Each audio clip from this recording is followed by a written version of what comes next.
Losing the semifinals was really tough for me. I was so angry and full of regret that we didn't win because I really felt like we were the better team than TSM. And watching the finals, TSM versus TL, watching TSM almost 3-0 TL, like almost winning game 5, I was super pissed that I felt like we were better than TSM and it could have been us in the finals, almost, or like taking out TL.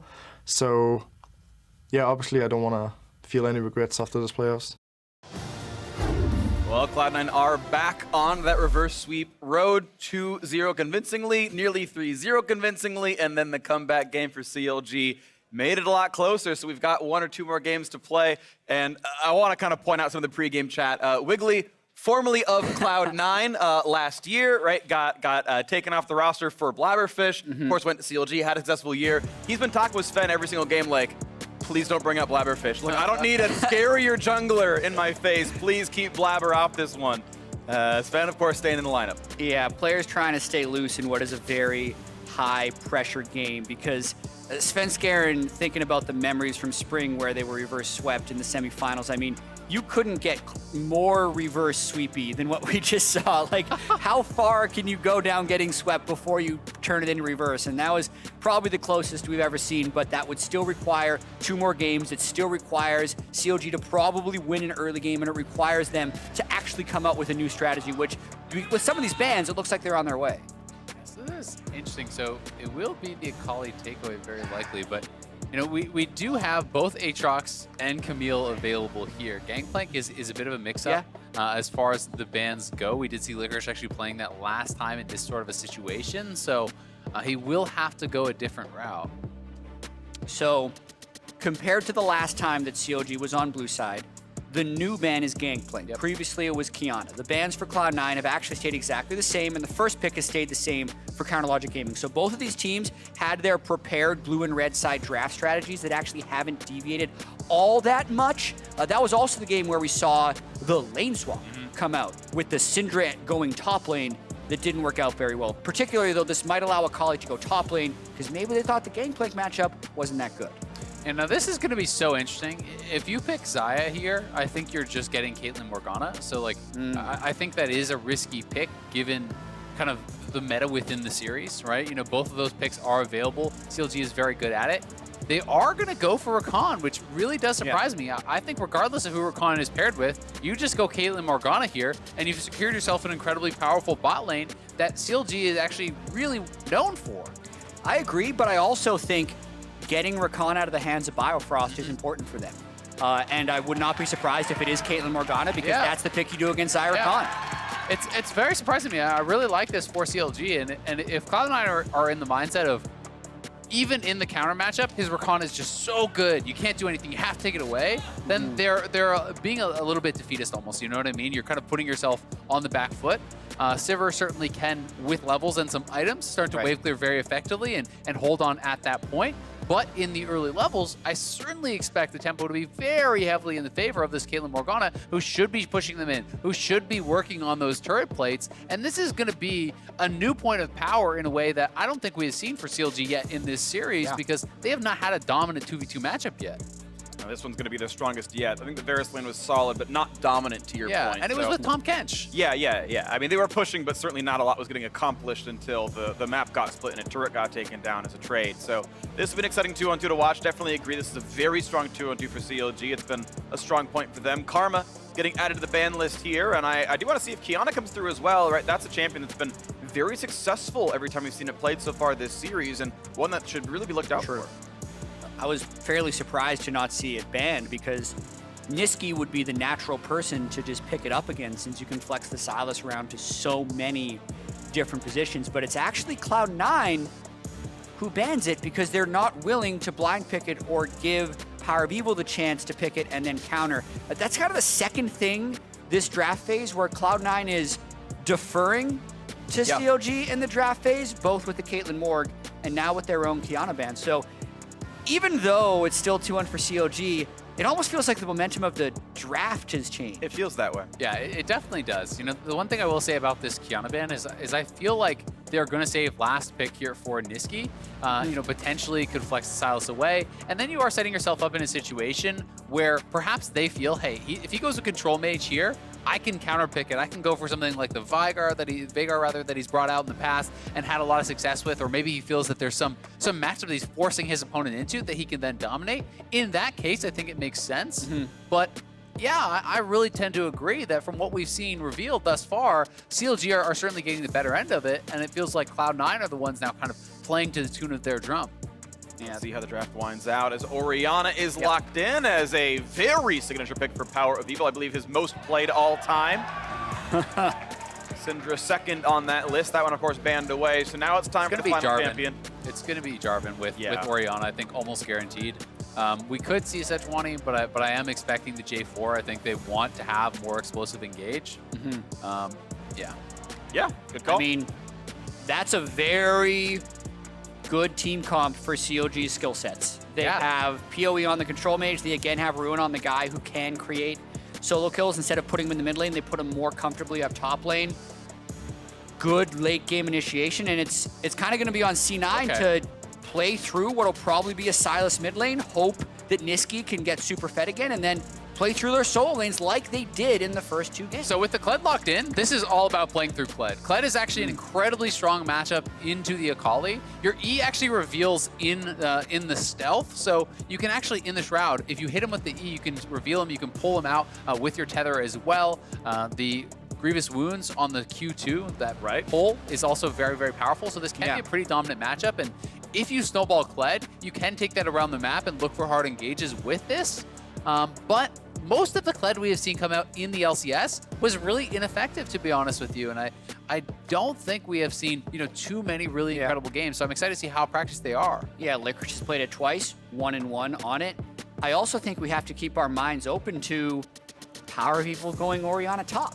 Right? Kled can be good against Akali. How is it against Orianna? Killer. Yeah, too, but probably. He also kills Syndra. Syndra got a lot top lane too. There's still some stuff that CLG can use to mix up, but I'm really interested to see this game 4. All right, we'll see if CLG can continue on the way to the reverse sweep or if Cloud9 can close things out when they should have in game 3. Every early game has gone Cloud9's way. Every mid game has gone Cloud9's way. It's been up to them to close out the games, and more often than not, they have. But CLG reinvigorated off of a comeback win. They've got another solid scaling marksman. Their 2-on-2 looks very good. I think both Caitlyn and Sivir are very good in late game as well. C9 have much more of a team fighting composition. Lots of ways to go forward. Kled and Sivir to speed you up. Excited to see how this game does play out as we load onto the Rift. Yeah, this is going to be so interesting. The crowd erupting here as we are heading into what could be the final game.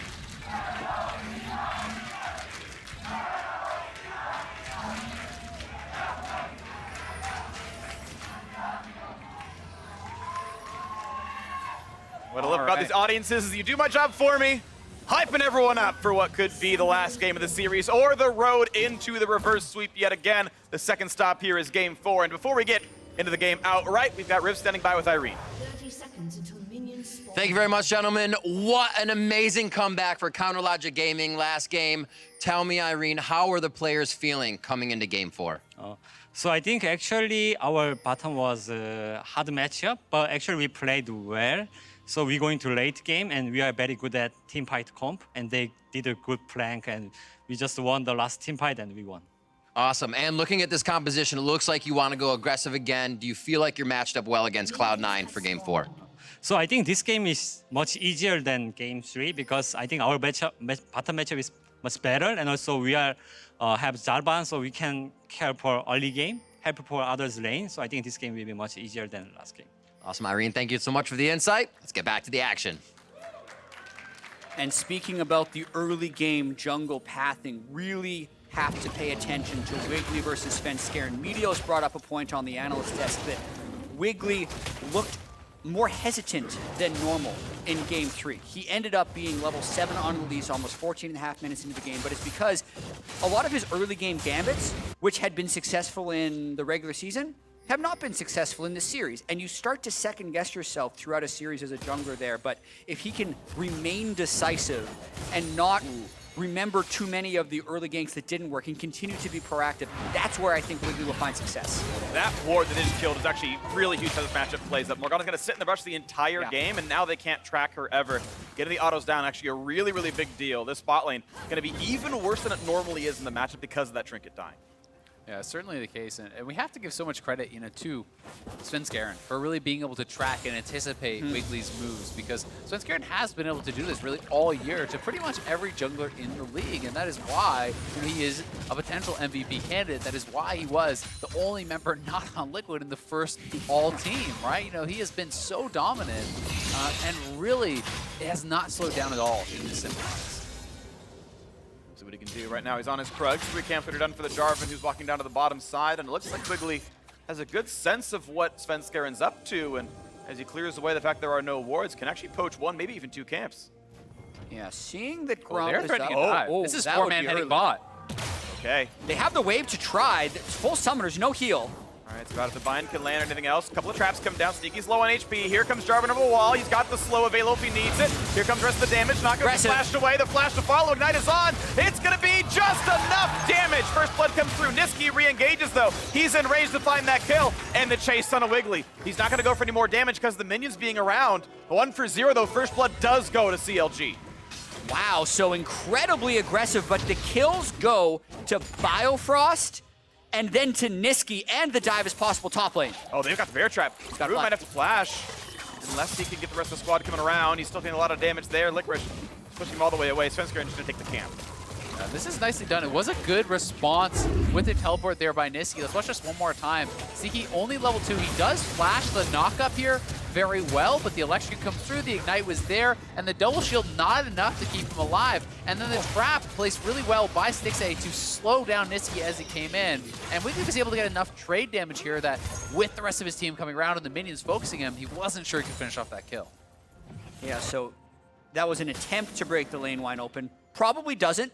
Right, Sneaky able to teleport right back in lane. Both flashes burned, only assist gold going over to Stixxay. They should still be an advantage point in that matchup, but looking at the gold, 250 and no real experience. So love the gusto by CLG to go for that play, and I think C9 fairly accurately tried to defend it. The one thing I will point out is that the item buy was pretty poor for Sneaky. He had enough for a dagger, no health potions. So, I do think that is fairly significant against this really poke-heavy lane. If he eats one bad binding, one bad trade, you can be sent back to base. There's no really cushion here without those potions.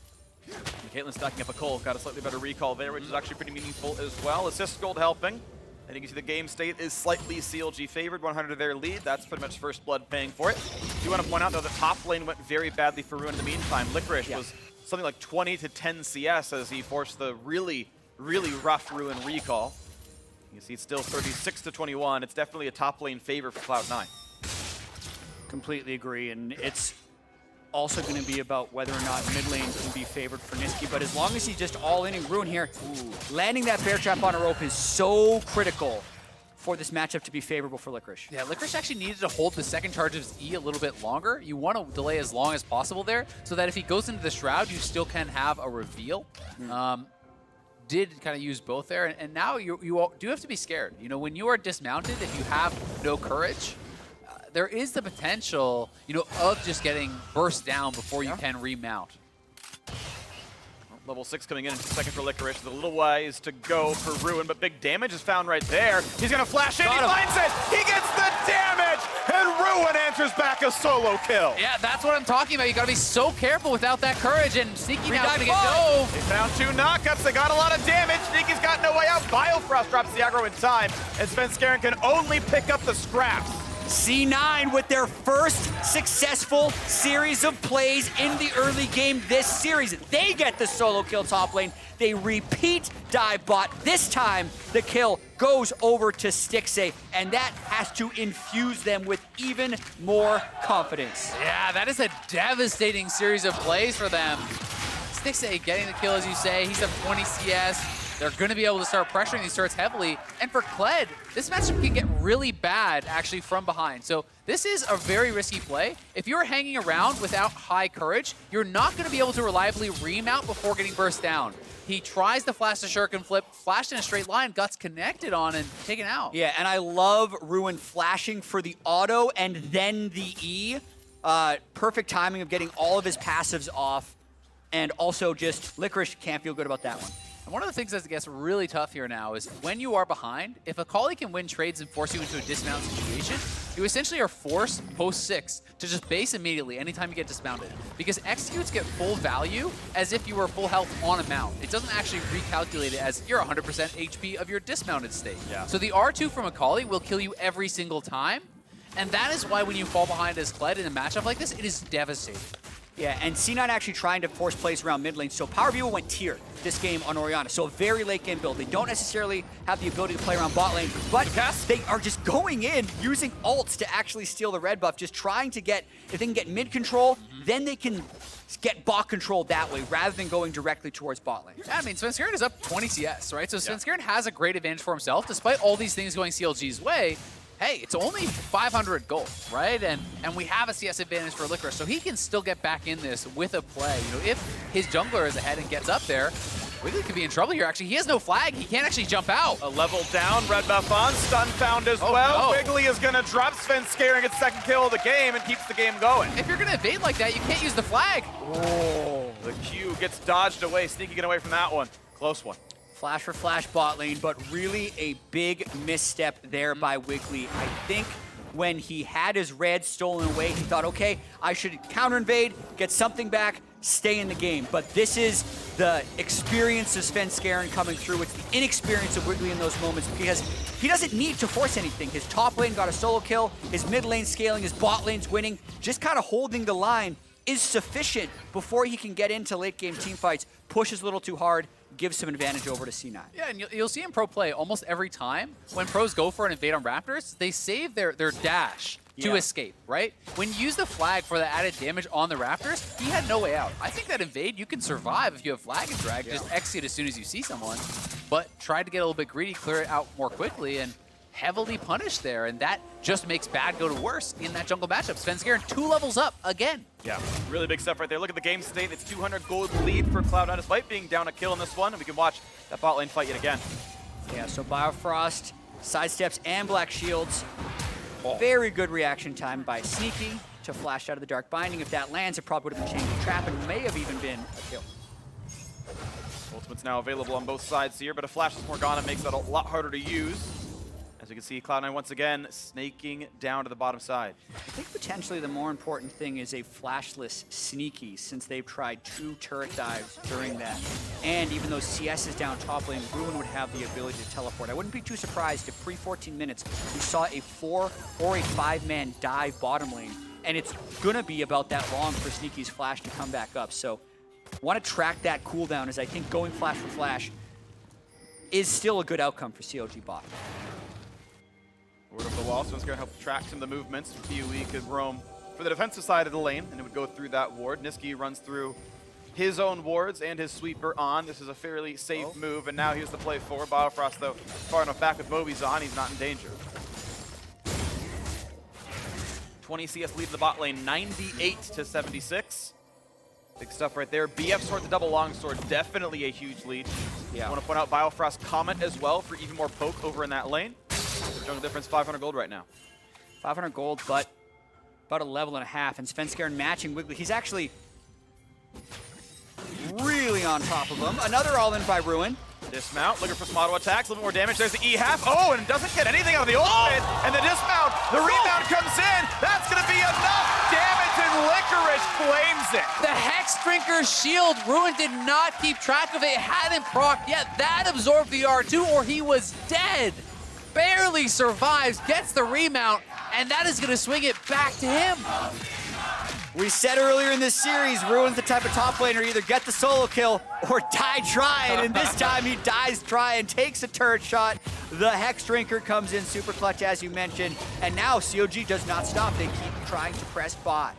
400 gold, Cloud9's lead right now as Svenskeren takes his own Gromp right now. The bot lane pressure not amounted to anything exactly right now as mid lane is pushed back. The tier still stacking. PowerOfEvil sitting on a 6 gold, 6 CS lead. I've actually got to give a lot of credit to the C9 bot lane here. Yes, they are down, but they've been dove twice. They're in a disadvantageous matchup. They've given up 0 tower plates. That is actually pretty impressive. You know, I was expecting this to be even worse, but here is that pro view replay.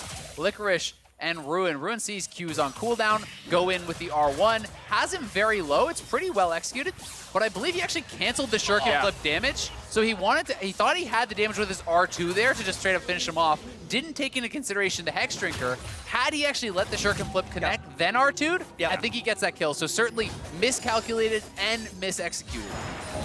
Fortunate there. Good spell. Shield keeps Nisqy from getting poked out too heavily down there, and it goes for, of course, the team fighting Ruin and lethal tempo instead of the fleet footwork for healing in the lane. Ooh, this is a recall and a ward. Spots Svenskeren. Walks back out as the runic echoes are already done. Cinderhulk still waiting to be completed here on Wiggily's side. Has the gold to finish it, but once he recalls, that'll happen. Ruin again in the fight right there. Licorice feeling pretty comfortable. We've got now a 24 CS lead in the top side. Yeah, even though Licorice actually should have been solo killed twice in there because of the physical damage from Sure. But Dragon. Now look at the attempt right now. Big damage on a Zeyzal. The root combos there. Sneaky's in danger, but it's a trade kill already coming across as that's going to be Svenskeren claiming that one. Another one as Kled comes in now as well. Stixxay's on the wrong side of this fight. Gonna try to get back to the squad. Flashed away, but they're still going to be in range. And double kill for Svenskeren comes through. Nisqy now on the front line. Gonna be nice. Stopwatch, dodges Shockwave, gonna walk backwards. Ruin finds some damage, but not enough to execute. His ult's on cooldown. So it's Cloud9 winning another fight. 10 men down to that dragon for the fight. Cloud9 not backing down here, going right at CLG, knowing Wiggily is still, you know, very weak at this point in the game. They're trying to attack him. They're trying to get in his face. No one take the dragon, though. The fight starts with Zeyzal getting completely bursted out. But watch this. It looks like a little bit of CLG tunneling on Sneaky as Stixxay actually gets himself trapped over the wall. And then it's all about C9 dodging lethal blows. The flash for the first shuriken flip, and then right here, the stopwatch on the shockwave that PowerOfEvil was trying to lay down means C9 walk away with the advantage in that fight.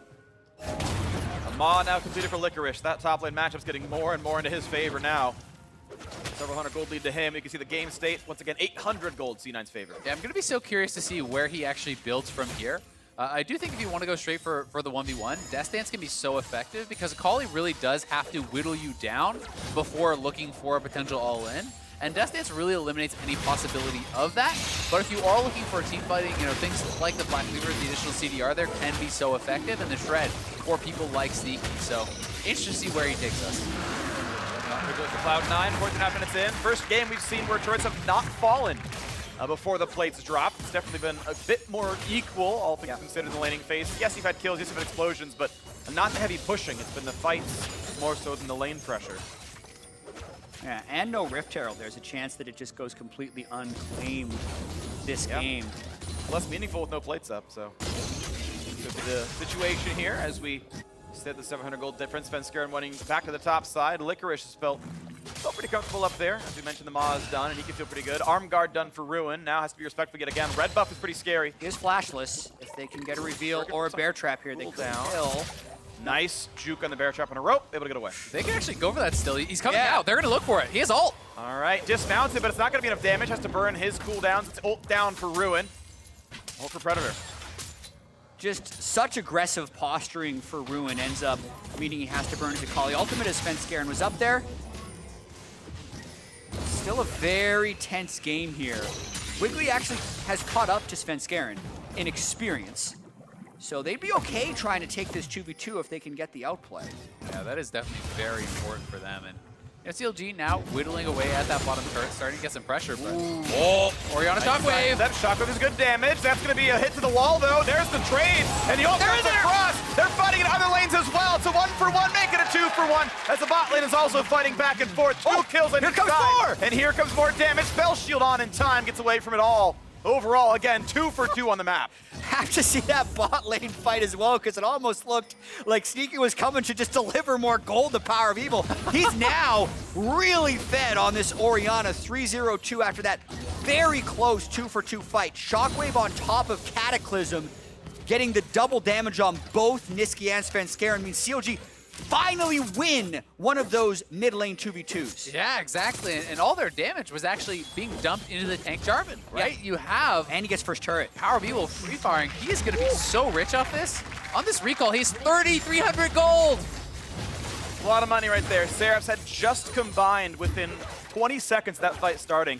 40 ability power spike off that, and it definitely meant a lot right there. We can see bot lane as that turret has fallen. Matchup there. All right, so Wiggily misses the EQ, which kind of gives C9 the green light to go in, but then Nisqy also misses his E, which keeps Wiggily alive long enough to pull off that combo. Yeah, and I mean, Nisqy going for that. Gragas actually didn't have his cooldowns. He just used his Q and his E right before, so there wasn't really a lot there. And this is just a great engage over onto Biofrost, just knocks him down completely. Now we see Nisqy trying to poach a camp, but puts right back out as the farm goes over to Wiggily. Bot lane now under fire now as well. They should wait for the... There we go. Demolish comes through and gets some damage back to the turret, but we've now got a game where CLG is up 1,000 gold because of bot lane falling. Off some of that time, they managed to knock that turret down, and still the 20 CS lead for Stixxay. Looking good.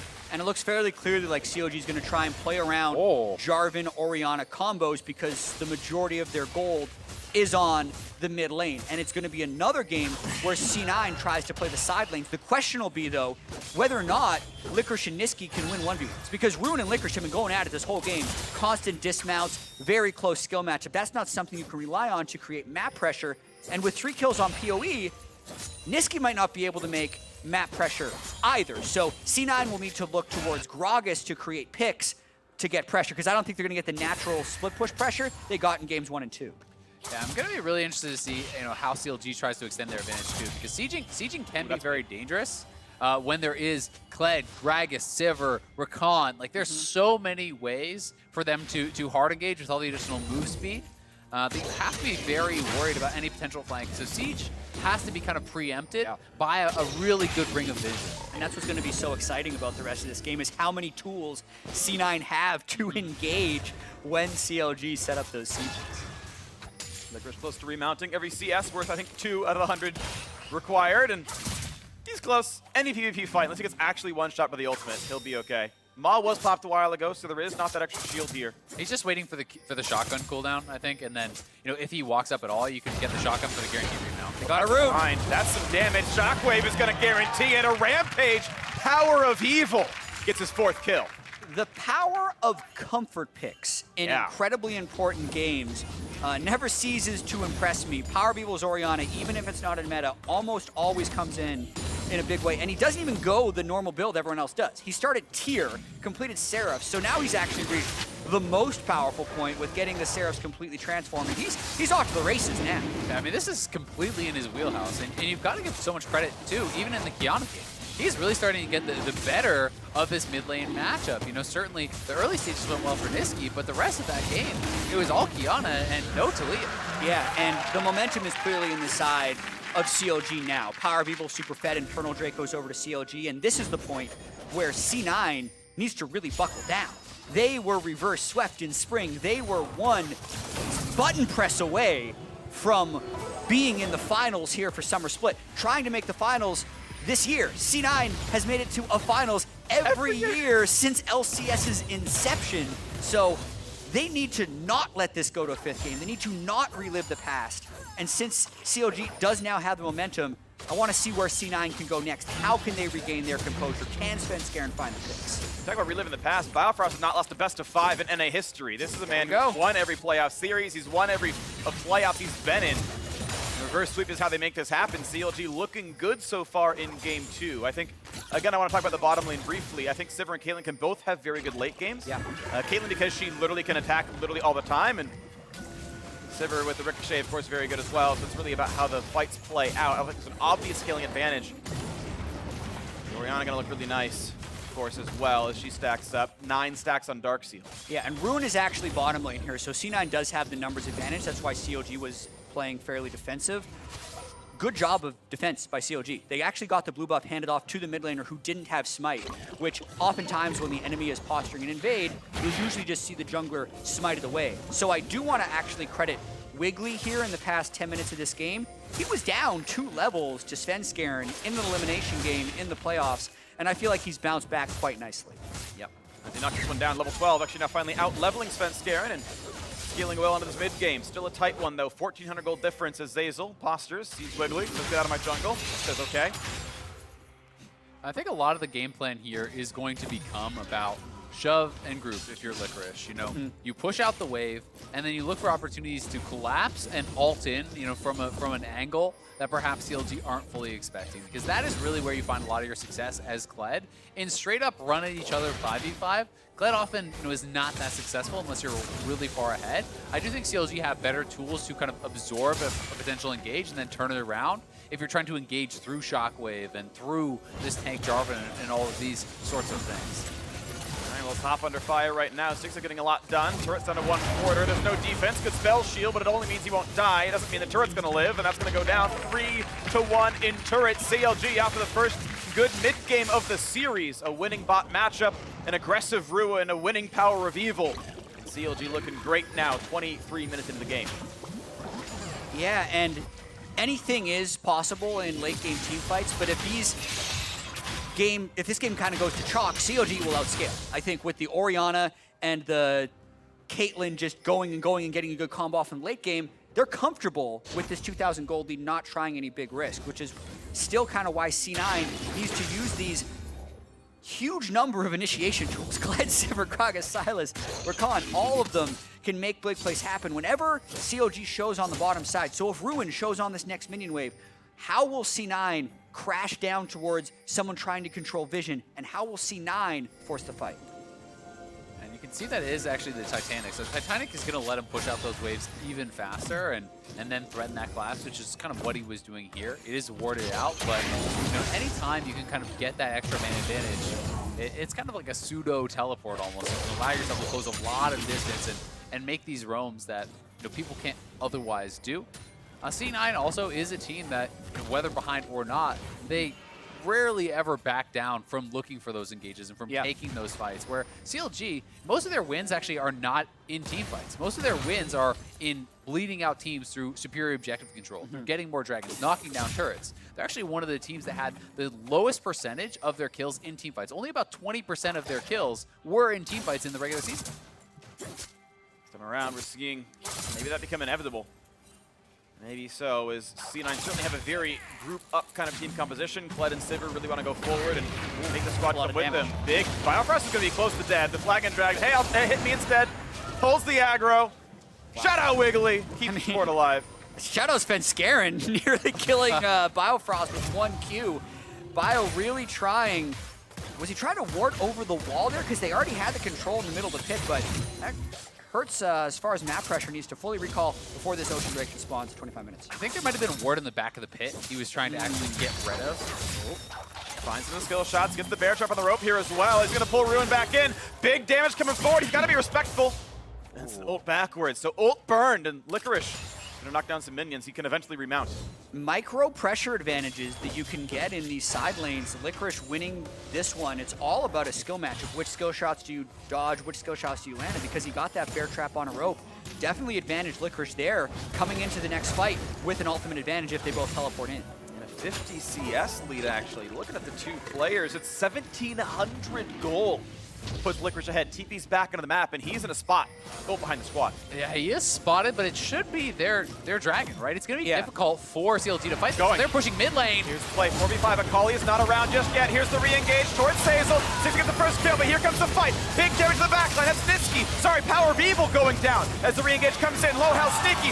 Crit down, a double kill. Make it a third coming across now, and a knock-up in for Wiggily. The snipe coming towards Svenskeren. Gragas is trying to waddle away, but the kills come through, and CLG win that fight 4-1. That could be Baron unless Licorice can pull off some type of miracle. It's rare you see teams contest around a 25-minute Ocean Drake, which is why CLG actually all-ins the fight in the mid lane. They cared more about the mid lane and the pressure towards Baron. C9 slightly late to the fight, and they get destroyed. This looks like a formality of a Baron right now as the mid-outer is taken. It's a little bit of gold going towards Licorice's pockets. The engage, apparently not what C9 wanted.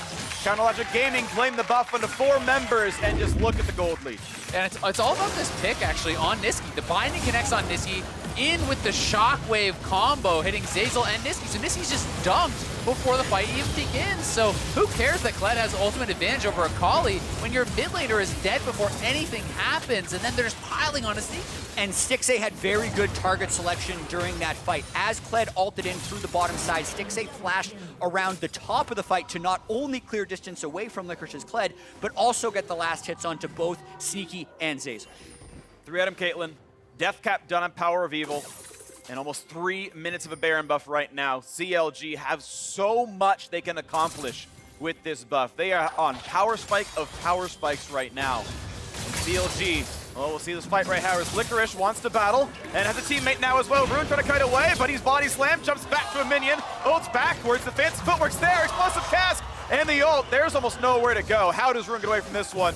He's not going to. Shutdown comes through, traded for a turret in the top side. Very smart play by C9 actually, because even though they lost that top turret, that was an indefensible turret anyway, and that 41-second death time without a TP should stall at least the total break of the base. Yeah, Licorice is actually going to stay. He does get one turret back very likely here, and is going to come back to base now. So now you can threaten a potential engage here in a 5v4. Yeah, if CLG sticks around, C9 would actually want to opt into a fight if Zeyzal can get a good initiation because Kled and Gragas are down. I think it's very risky of CLG to be here.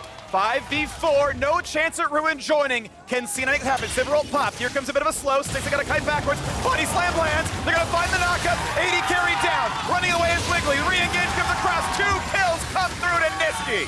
What a flank from Nisqy there. Cloud9 dismantling this Baron buff. Your negative power play now for CLG, and it will be the Dragon that goes to Cloud9. C9 faced adversity and does exactly what they needed to do. They say, okay, what's CLG gonna do with the Baron buff? They're gonna try and split. Let's catch the split pusher before it can happen. And what should happen after Ruin. that, as Licorice just continues to pile on to Ruin. Whew, big damage. Ruin's gonna feel pretty comfortable. That's another bear trap Was coming it across. bait? Stopwatch burn, the knockup is there. Not a lot of damage to Wiggily. Dunk comes in, now dismounted. Here goes PoE now as well. Flashless, that should be a kill, but he's gonna remount. And he's just so healthy. Push them back. So there goes the entire Baron power play. To get back to the previous fight that we saw in mid lane, this is a fight that should never happen. When it is a 4v5 and you're giving time for C9 to reset, you should not let them flank you like this, but C9 does exactly what they need to do. Beautiful engage from Zeyzal and flank from Nisqy. And so much credit to that deep ward. CLG did not have their flank covered. This ward was really what allowed Cloud9 to go for it. And then Licorice, drawing all this pressure down on the bottom side. Now as a full Black Cleaver completed, he's getting scarily ahead of Ruin. Yeah. And, drawing that teleport and still surviving, he can actually kill Wiggily. He wants to. Doesn't have vision to go for it, so it would be very risky. You don't know who else is there, but you can actually pull him out of the flag and drag with your Q, and maybe he goes for it now. Oh, he's face checking. Could be now he's got some damage. Jumps away. And the ward comes down, but it's a bit of darkness. Licorice, though, at the backup, feels safe to kill the control ward. Yeah, doesn't want to fully commit to it with the ultimate to actually follow the flag and drag, but still a good little bit of pressure. And, with Svenskeren now shadowing him, he can push pretty aggressively. They're starting to open up avenues, for these kind of little skirmish fights on the map because, you were talking about, Jat, the strength of CLG's 5v5 and kind of their scaling advantage there. So C9 are trying to find ways to circumvent that strength. And I think because Licorice has that gold advantage, he is the way. It's about waiting in fog of war and winning the 1v1s, and the more he can do that, the less CLG will be able to move mid with 4 or 5 players. Because especially at this stage, his turret killing is quite fast as well. So C9, I think, have recovered from the misplay they had in the mid lane and the Baron being given up, and we're kind of back into a very close to even state in this matchup. Licorice is 2,000 gold lead himself. On the CLG side, PoE and Stixxay up 2,000 over their individual opponents. Overall gold lead slightly in CLG's way. Yeah, certainly CLG still looking good, but Stixxay now, he's not so far ahead. It's 3 items apiece for the marksman. That's very big. Once Nisqy actually completes his death cap, yeah, you're still a bit behind, but you are extremely relevant, right? You are there, and it's coming down more to execution now than just raw power that CLG kind of had the advantage of earlier on. Stop watching for Stixxay, 1,900 gold in inventory that he's going to need to reset before Baron spawns. But look at how far behind CLG is on that bottom wave. Licorice all the way to the turret already, getting half of the damage down, and Ruin actually can't step up to him. So even though CLG has vision control over the Baron right now, I don't know how long they're going to be able to maintain that, because the instant CLG shows a second person bottom to try and contest Licorice, that's going to give C9 a window to go and get that Baron vision back. C9 are actually trying to lay a trap at this red buff. We'll see if anyone does check into it. They know he's there now because Wiggily did just spot him, so just going to be the red buff steal for Sneaky and straight back out. Rug stolen as well, so several hundred gold goes back C9's way. They're feeling comfortable through that bottom side, right? Again, using Licorice as the lever. Using him as the way they're getting through into this one. Level 17 now for PowerOfEvil in the mid lane, 16 for Nisqy. TP comes back in to make the play in the mid. Stixxay's TP not that valuable otherwise, of course. Yeah, C9 has been able to play around the bottom side because Baron hasn't been up. Baron is now up in 15 more seconds, so I think C9 is back into a point where they're pressured to try and get vision control. If they get caught during this little window, it could also mean the game, or they could actually flank behind CLG and go for a fight. Flag comes down, Ward spots them though, and it's going to be red buff. Looks like going pretty cleanly over to Sneaky. Something critical to note though, there's no C9 wards in this whole X area, right? So they have no potential flank wards. They have no real way to get in behind them unless Licorice wants to hard commit to a Kled ultimate. And you can see Svenskeren hanging around on the side. Oh my god, that's a lot of damage. Yeah, I mean, now would kind of be the time for C9 to go in, because this is where Ruin is trying to push the bottom lane back out. Licorice had actually made the roam back up so they could posture in that window. And yeah, Svenskeren is pretty fed. He's gone Zhonya's into the Morellonomicon, so also having the potential to kind of one combo someone on CLG. Svenskeren almost as much gold as Ruin. 10k versus 11, it's not that far off. I mean, CLG now, it's their turn to be strong, right? You know, yeah. Kled is down on the bottom side. They're trying to at least force out Licorice's teleport. We'll see if they're going to actually kind of call their bluff. Licorice is running up. He wants to just get in range. This is level 3 Kled ultimate, so the range is very big. They can stay on the Baron for a fairly long time because of Orianna shields, but Wiggily is still getting poked down. It's getting closer and closer. It's going to at least force the Kled ult. I think we're going to see a fight. Ward's down the wall. Ult comes across. Look at the Charm and Wiggily knockup is there. They push one back in, but they haven't got Stixxay yet. Now they have! And that's Guardian Angel down. One kill picked up, though. Akali just drops, but it is a trade kill. Stixxay back alive. Jumps away, stays up. That's going to be an easy trap. That's going to be a kill. That's going to be a shockwave now as well. And it is about onto Licorice. Looking now for the re-engage. 4 versus 2. Snipe brings one low, and CLG can continue to push forward. They have Smite if they need it. Oh, he killed the shotgun. Fails to get over the wall. They want them all. He's going to have the slow. They're going to have the damage output. He will not remount. And CLG can go right back for the Baron. Cloud9 tried to engage in, but there was this trap line. And Nisqy was forced to blow his spell shield to get through the trap line, run straight into the Akali with no spell shield available, and he is just going to get roasted. So Cloud9, yes, they had a good flank, but their carries couldn't get in. Wiggily smote early to heal. He doesn't have it right now. If Nisqy wanted to try a miracle. Might die. He will that a Baron, but at least they get this in time. Nisqy can only walk over and see that it happened.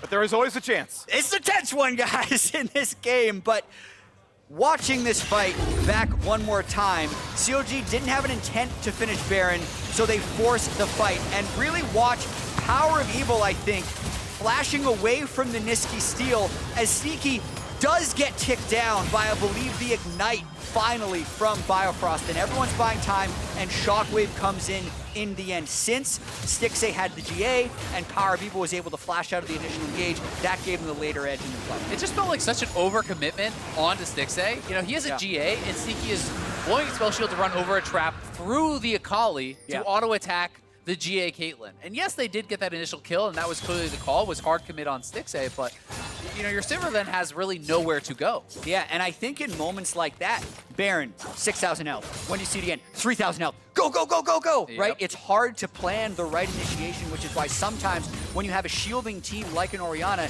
it can be very beneficial to force a team to engage on you at Baron. Counter engage worked. CounterLogic Gaming went 4-1 in that fight. 1.5 you want to count Wiggily dying, but they got the Baron buff. And look at this, they're walking around with sweepers all the way down mid lane, trying to check for any potential TP wards.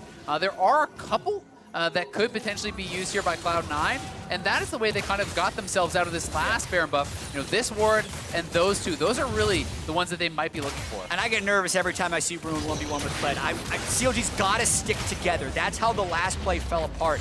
Look how much pressure Licorice is actually applying in the mid lane. As long as CLG can keep even numbers with their main team, they are probably okay. So I want to see CLG just stick as 5 people. I don't even know if it's worth it to keep Licorice in the side.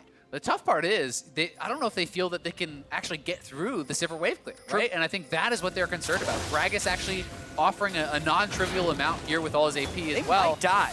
But they're threatening. Nisqy's behind them though. Here comes the Kled ult. They're gonna flank from two sides. Comes the attempt. They find the stun in a ruin. He's gonna try to kite backwards, stays alive. But here comes the attempt for Stixxay. Stun the first time. Fighting away. Stay alive. It's 3 for 1 so far, and Counterlogic Gaming have to book it. What an aggressive call there by C9. You're kind of expecting the CLG dive to come through, but C9 actually catches them halfway through a dive.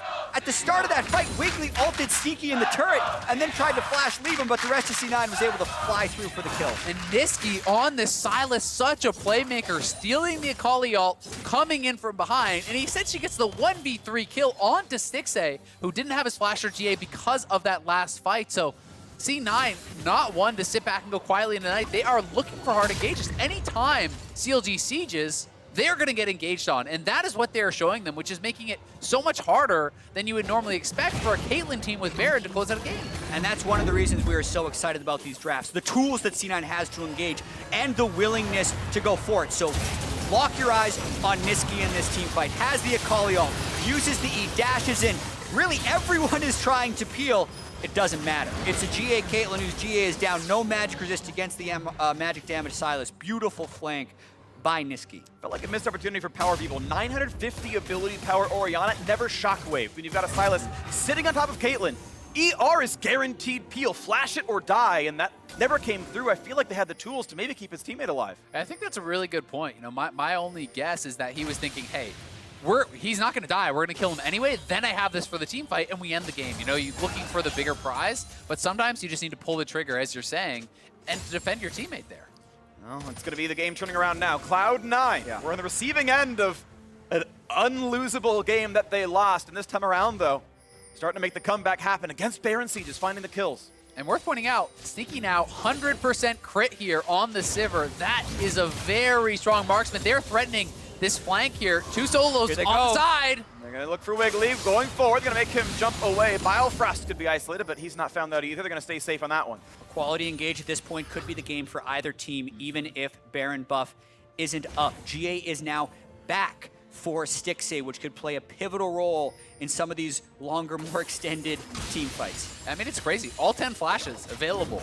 You know, teleports for both solo laners available. Everything is here, and it's going to come down to, as you say, execution in a final fight, because they have all the tools they need to pull it off, and it's really down to who can make it work. And just thinking about the way CLG got here, remember the game where they had given up 4 Barons against Optic and came back? They have 2 Barons themselves in this game, only up 2,000 gold. The Elder Drake, though, is where the attention needs to be placed. Licorice has control of the bot lane, which makes it so difficult for CLG to actually move up because there'll be a constant risk of a Kled flank. It's really this line of scrimmage right here that is all Cloud9 past that line. They're not able to really get any vision in that quadrant of the map thus far.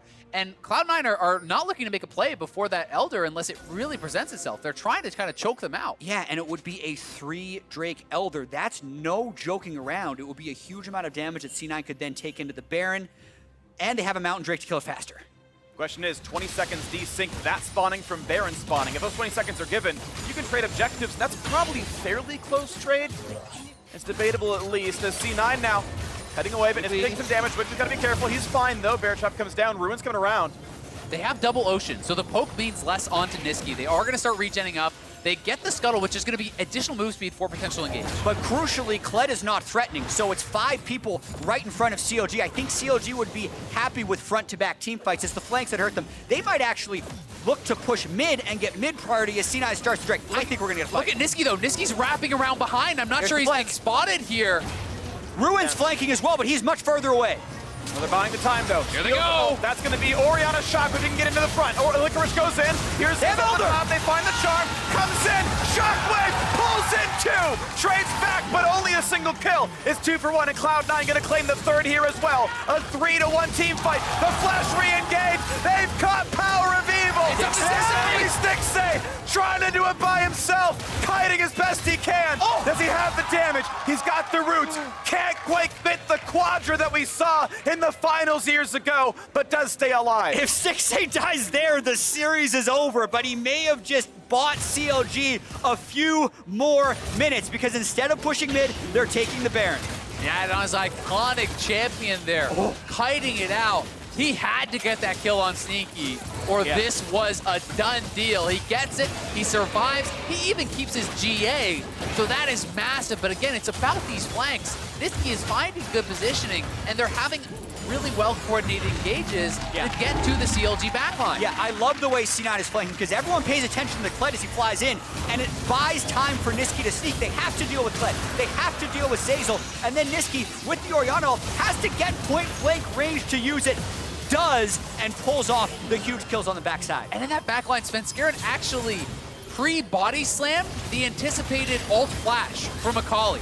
He actually rejected Akali out of the air there with a pre-body slam on top of Sneaky. That was brilliant play. And then these dying moments of the fight, Sneaky goes down and Stixxay is able to kite it out and stay alive. Really, really big, but this is double massive buffs here for C9. Yeah, and 50 seconds left on Elder while there's 2 minutes, 40 seconds on Baron. That would be the time to dive. However, C9 has been winning with flanks. They don't necessarily have amazing turret dive. This would be the window. The next 30 seconds, though, if they want to try a big one to end the series. And no one's down towards Licorice just yet. They are going to send Ruin down there, but this is a 6-item Kled now. You know, there's still 2 more items to complete for Ruin. He's way behind. Double Baron Cannon working well here in that mid lane. So C9 may be able to try to pull them apart a bit. And multiple members are going to come down here and have to answer Licorice. The last item's now done for Stixxay. Bloodthirster comes in. Elder Dragon going to fall off before the Siege can do anything else. A Red Steel is something. 43 minutes in, the gold pretty much irrelevant, but Cloud9 are ahead in that regard. It's down to the 2 minutes left of Baron power play. Mid lane, the target of the attack right now as they have the cannon minions still pushing forward. You can also see in top lane on the minimap, a small wave is going to be starting to stack here for C9. So, you know, over the course of this next 145, we'll see if it actually does get down and they can have an additional lane of pressure. CLG has been very good at finding picks from within their base, using the sweeper inside their base to make sure no one is spotted, having the Caitlyn traps in the mid lane. Look for Wiggily to try and get a pick on a priority target with an Orianna Shockwave. I think that would be the way CLG would try and get back at this one, because C9 is going to keep playing the split push game with Licorice and taking pot shots at the turret every time a cannon wave approaches. And these traps are being so big there for Stixxay. You can see Sneaky steps forward, he uses Spell Shield to knock one out, but the cooldown on the trap is much lower than on the Spell Shield, so you can just continuously replace those. And Sivir does not actually have enough auto attack range to be beyond that and poke away at the turret. So, you know, C9 really have no siege potential here. It's essentially 4 melee champions and 1 short range AD. They do need team fights, to your point, to be able to close this out. But look at Licorice on the bottom side. No one's answering him. He's going to knock down this turret. Okay, turret siege continues. 50 seconds still on the Baron, but Cloud9 had so much time to work with, and they are making the headway forward. And it's because CLG has no answer to Licorice, which is why they're desperately hoping to get a pick in transit. But C9 taking the long way around, the safe way around, buying time for Licorice to get his job done. That's that top lane wave now. Has stacked up quite a bit. They are going to be able to potentially usher this forward, but you can see Sneaky is going back to base. So I do think they may try to go for this outer tier 2, but that will likely be the end of the Baron power play. Sneaky now on 6 items here as well as they look for Licorice. The attempt, Licorice. No flash. He could defensively ult. Like if you have to be very nervous, you could go for that. But there's no flash on either of the engagers there too. Okay, there's top lane tier 2 down. 3,500 gold lead as Baron buff times out. 3,800 gold Baron power play. That's the lead. That's encapsulated by the end of that team fight. Around that Elder Dragon, the objectives they gained. They go back to a reset game, 6 to 7 in turrets. The C9 Drakes don't matter in combat, only against poke, so the actual team fight themselves not very different.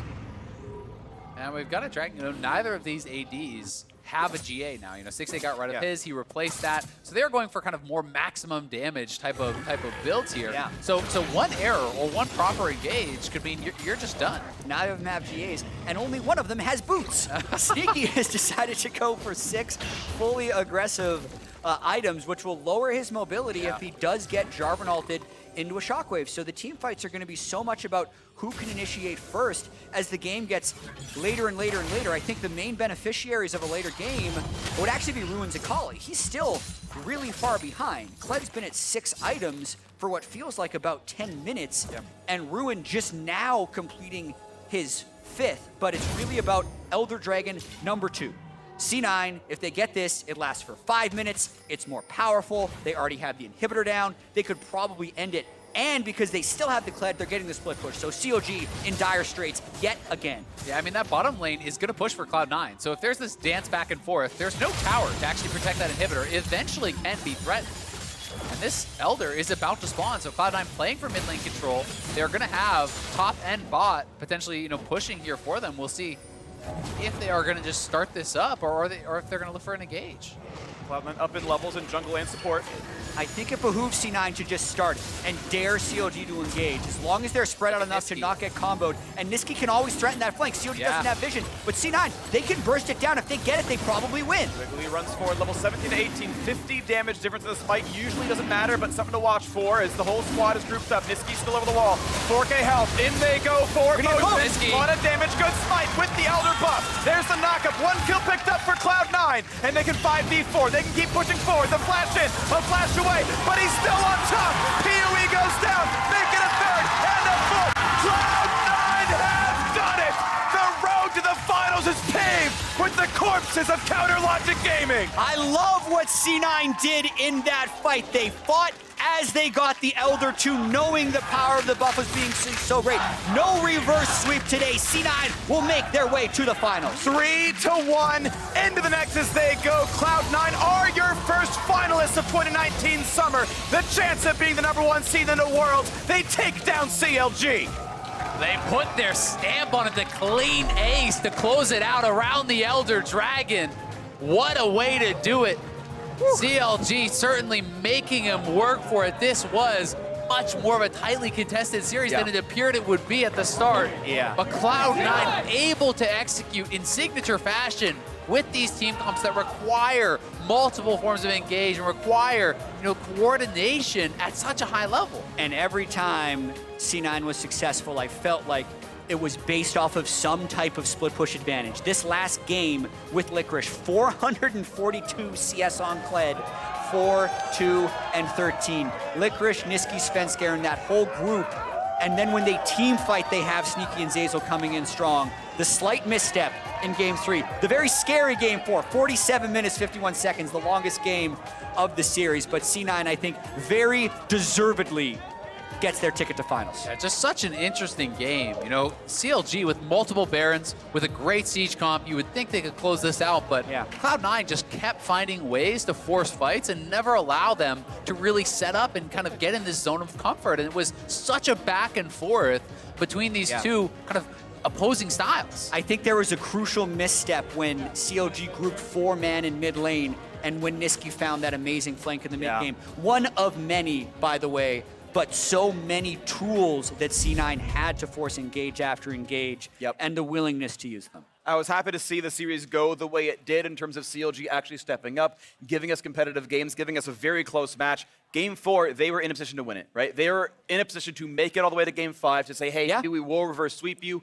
Of course, props to C9 for the way they handled that. Again, you brought up the Sylas flank. That was the moment of the match for me that turned the game around from a losing siege into a good team fight, into C9 control, and team fight after team fight went to them. They pressed R, they ran forward, they had the damage. And you're probably going to face some level of adversity in finals. So even though you're probably not happy that they didn't close out Game 3 if you're a coach, there's a certain charm to knowing they actually got pushed and they're able to fight back. And honestly, if you ignore the last couple minutes of Game 3, this was an incredibly good series from Cloud9. They have a lot to be proud of, and they are going to be a force to be reckoned with going into the finals. Well, exciting match here. Cloud9 is returning to an LCS final, and we've got the victorious jungle top duo to hear about the win. Thanks, guys. Licorice, Svenskeren, take a deep breath because you guys took the series and you're moving on to finals, so congratulations.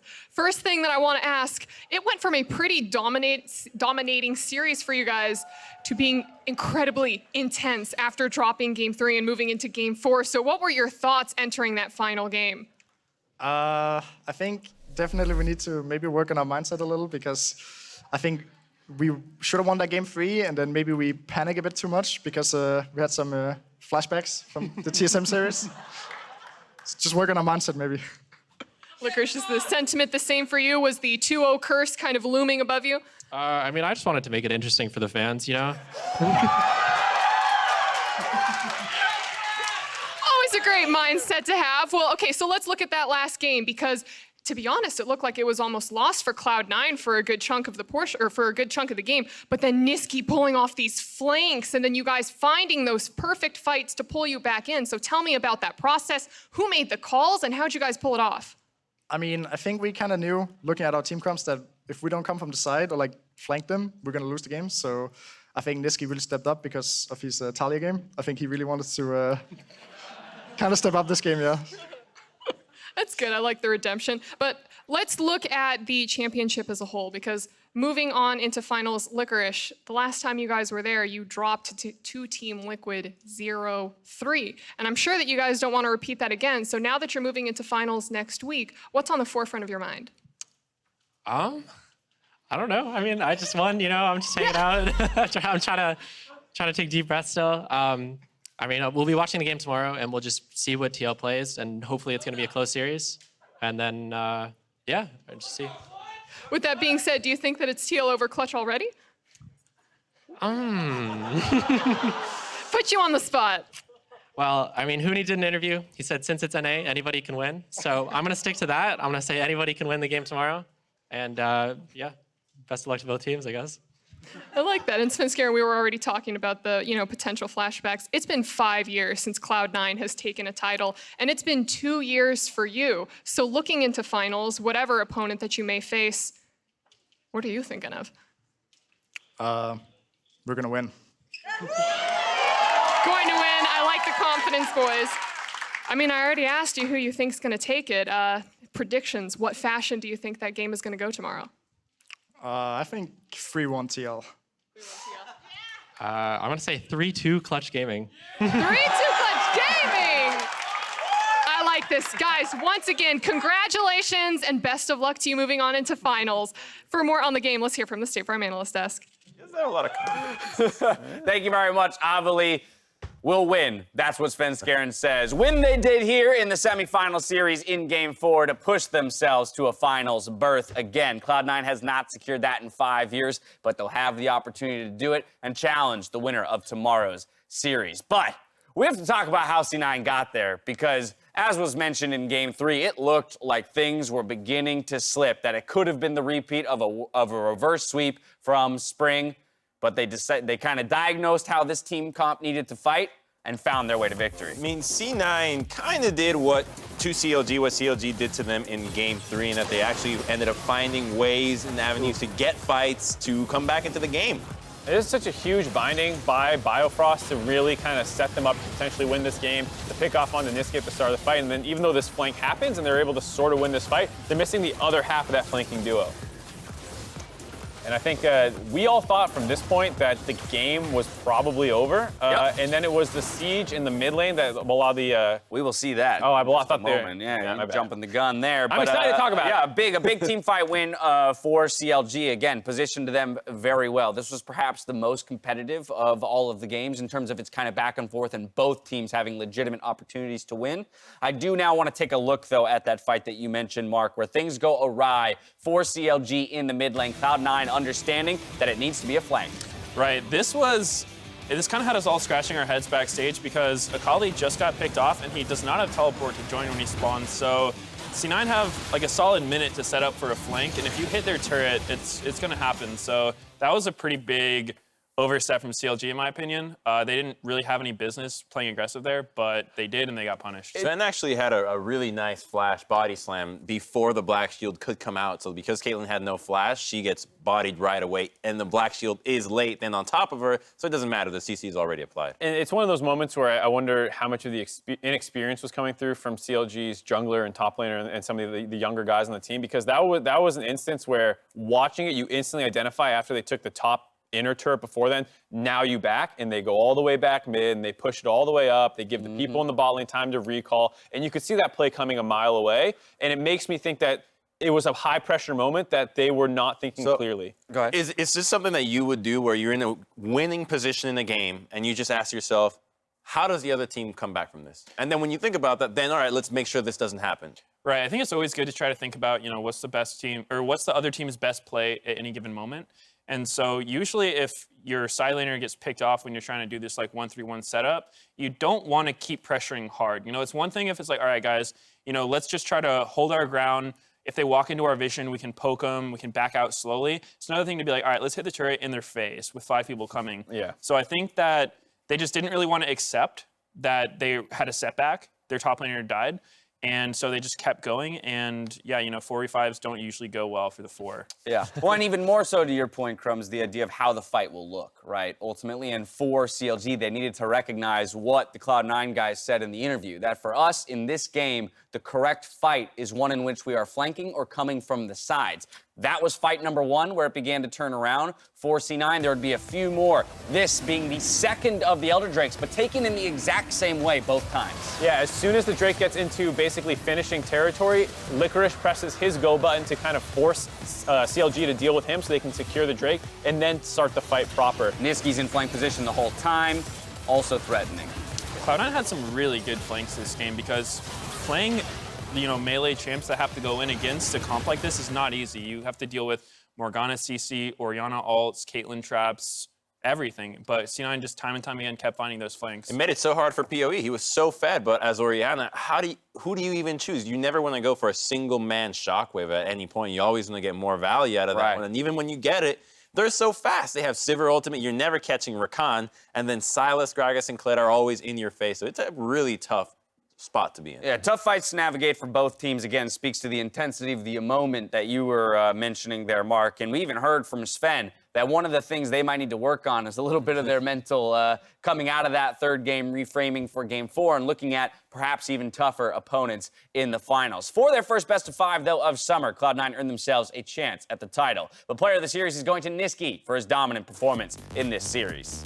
Getting memed by his teammate a little bit for the third game on Talia, but the first 2 and the final game were absolutely amazing performances, getting things going with the Kiana, keeping them going with the Sylas. He played a lot of these kind of really aggressive assassins, and you saw CLG throwing bans at him constantly. Right, I think Nisqy had a fantastic series. He did have the Talia game, but it's not on the screen. That happened. Well, I don't see it. What game are you talking about? I think it was a 3-game series. In the other games, he was still finding just countless outplays.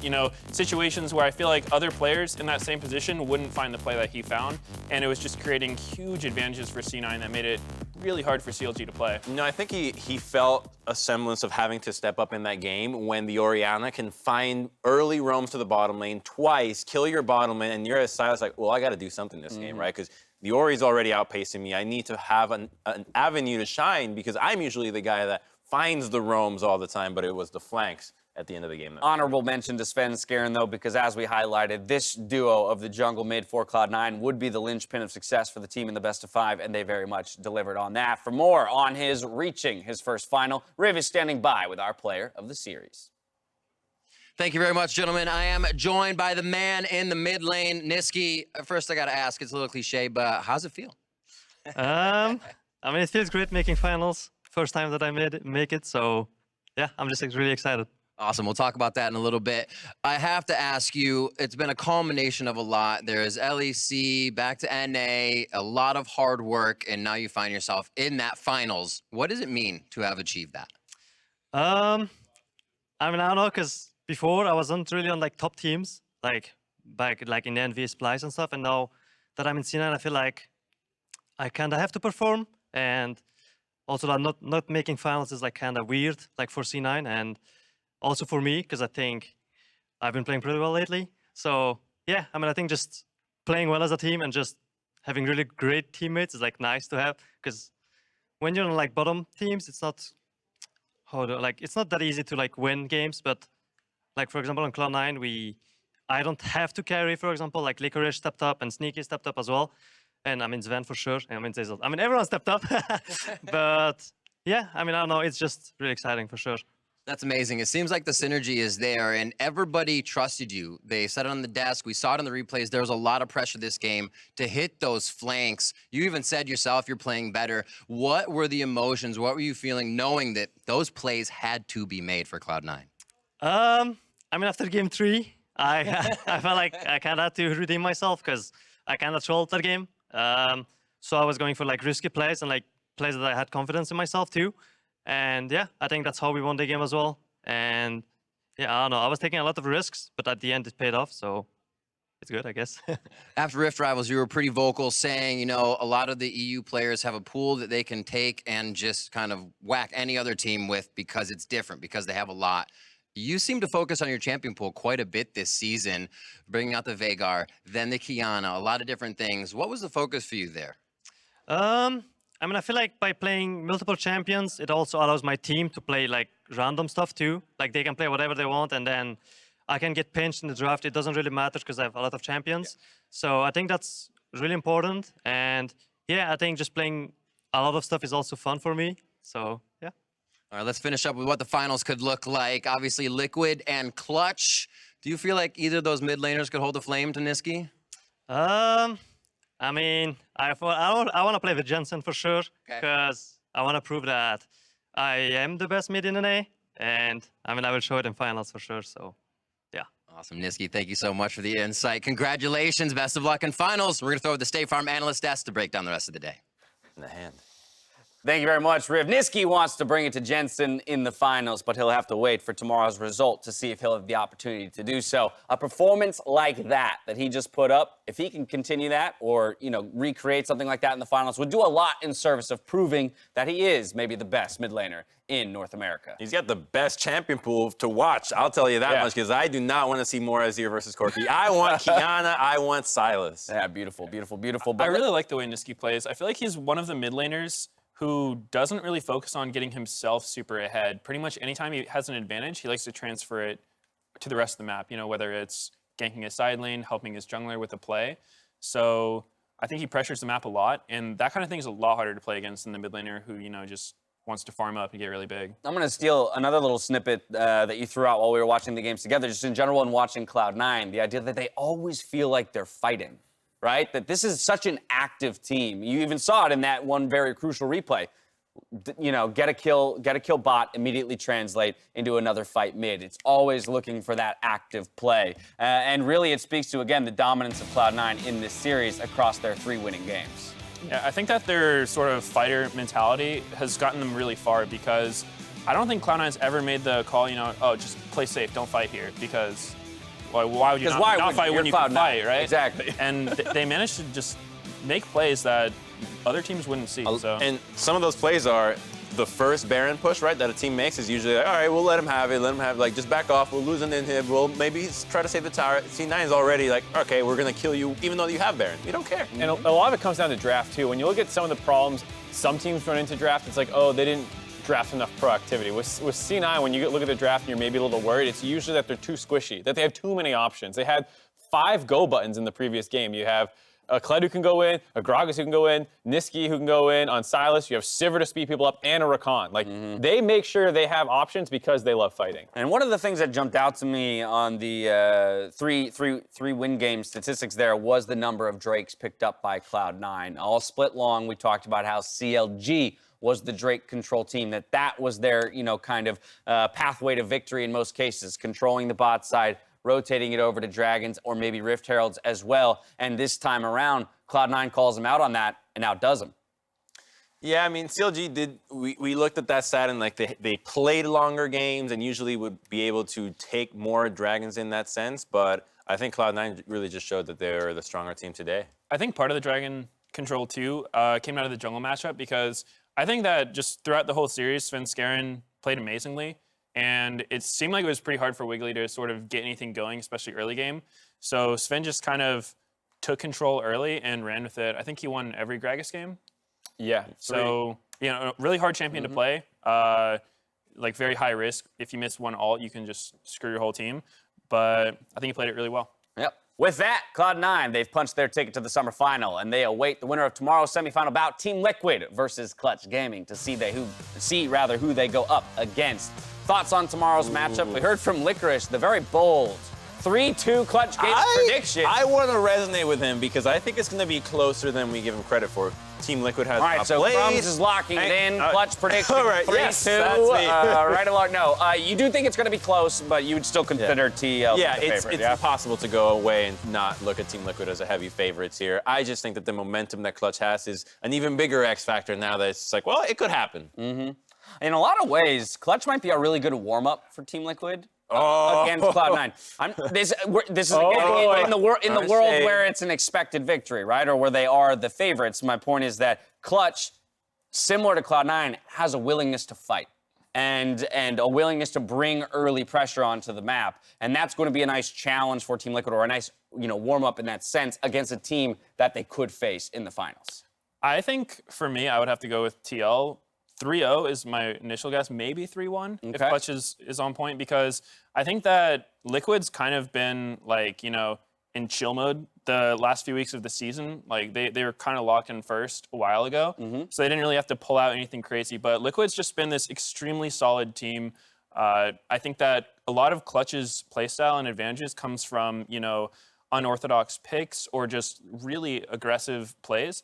And against a team like Liquid, who's solid, is probably not going to give you a lot of windows to make those. If you attempt it, you're probably just going to get yourself really behind. So the thing on everyone's mind is going to be the idea that Clutch was the underdog in their quarterfinal. They came out on top. They go in as the underdog again, and that's a mentality that you cannot ignore when players are willing to step up to that mentality. Yeah, but one of these teams also didn't replace their starting jungler week 9. So I think Team Liquid might be a little bit more up to task to take down Clutch Gaming. Fair enough, Mark. They are on the pathway to do what no other team has done in the LCS, and that's win 4 titles straight. Clutch and Cloud9 would have opportunities to say no to that. If you need more league, though, yet today, the rebroadcast of the LEC at the ready has completed their regular split. So go ahead and check in on that to see how the playoffs broke down over in Europe. Medios, thank you so much for joining us today. It's been an absolute pleasure. Now for myself, the casters, the entire live broadcast crew, thank you for watching, and we'll see you tomorrow for the last semifinal match. Good night.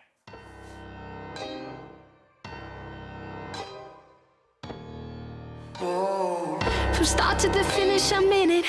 They say that I'm two-tunnel vision, 'cause all I see is you. I've given up taking the scenic, gas to the floor 'cause I mean it, 'cause I know that I can't lose. No flash on PoE. Here comes round 2. Body slam flash. Gonna find that one. Explosive charge. All they could possibly need. Careful up there. I'm looking sad. I'm with you. I'm moving. Set. Go Baron. Baron, guys. Damage hero comes across. Almost down. Aftershock. Help keep it alive. The re-engage. Yay! Dies with the ultimate. Time for round 2. Stopwatch buys some time. Can't quite get the kill. You gotta be kidding me. Will comes across. Cannot kill Sneaky. Stixxay's alive. And it's gonna be a stopwatch used there as well. Over the wall goes Zeyzal, who kills him with the aftershock. I have Jarvan. Just peel. Kill them all. Aaron gets stuck yet again. They're gonna have the burst, but he gets one first. He gets the heal. Final the turret is there. PoE will indeed fall to knock down one of the turrets. And now comes the re-engage, hoping to make it happen. Ruin comes across. Big damage for Stixxay. The charm looking for the damage. Licorice goes that one for 0.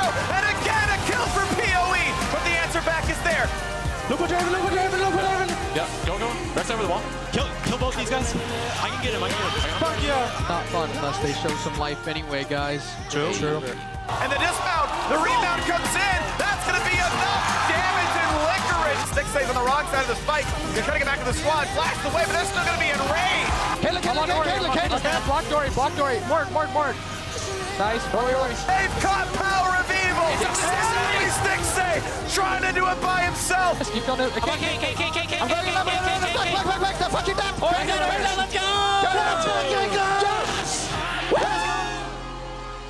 It's not fun unless they show some life anyway, guys. True.